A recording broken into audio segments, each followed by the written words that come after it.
রবিবার নন্দীগ্রামের ওসমান চকে প্রধানমন্ত্রী নরেন্দ্র মোদীর মন কি বাত অনুষ্ঠানে অনেক মানুষের সঙ্গে তা মন দিয়ে শুনলেন নন্দীগ্রামের বিধায়ক শুভেন্দু অধিকারী। এদিন ছিল প্রধানমন্ত্রীর 122তম মন কি বাত অনুষ্ঠান, যার বিষয় ছিল পাকিস্তানকে করা জবাব। তবে ওই অনুষ্ঠান শেষে সাংবাদিকদের মুখোমুখি হন শুভেন্দু।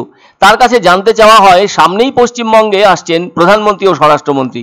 উত্তরবঙ্গের আলিপুরদুয়ারে সভা করবেন প্রধানমন্ত্রী নরেন্দ্র মোদী আগামী 29শে মে, যা বোধহয় 26-এর নির্বাচনকে মাথায় রেখে।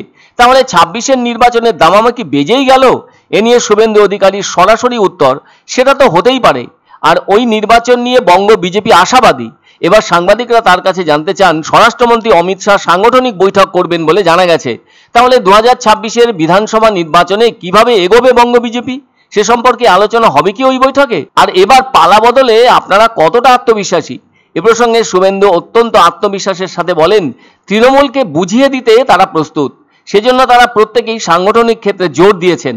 রাজ্যের শাসক দলের উন্নয়নের যা অবস্থা, সেটা তো সকলেই দেখতে পাচ্ছেন। শিক্ষা থেকে শুরু করে কর্মসংস্থানের ক্ষেত্রেও সবেতেই খারাপ অবস্থা।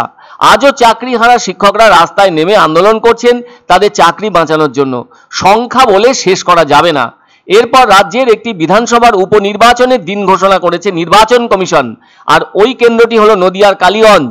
উপনির্বাচনের দিন ধার্য হয়েছে 19শে জুন, আর ফল ঘোষণা হবে 23শে জুন।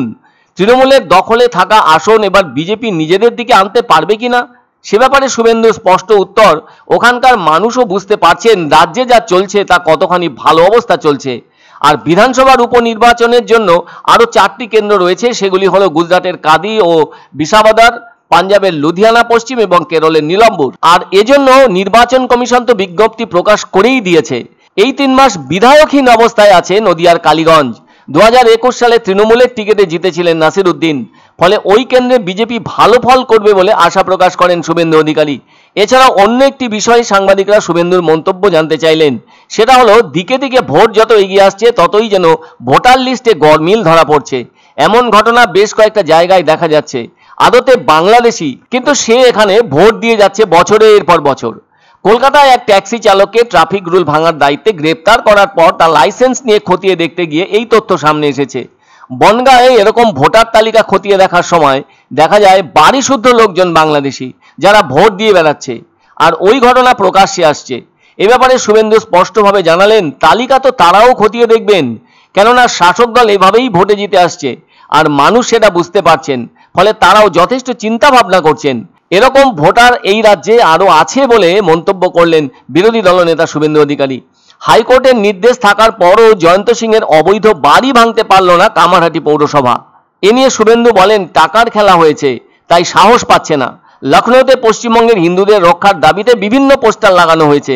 অখিলেশ যাদবের বাসভবনের কাছে একটি মোড়ে পোস্টার লাগানো হয়েছে। এই ব্যাপারে শুভেন্দু অধিকারী বলেন, হিন্দুদের রক্ষা করার বিষয়টি অত্যন্ত জরুরি, আর এ ধরনের পোস্টার সর্বত্রই লাগানো উচিত। ভোট হবে, পশ্চিমবঙ্গে উপনির্বাচনে কি হয় সবাই জানে, আবার সাধারণ নির্বাচনে কি হয় সবাই জানে, এগুলো সবাই জানে। অতএব উপনির্বাচন নিয়ে কারো কোনো বিশেষ ইন্টারেস্ট নেই।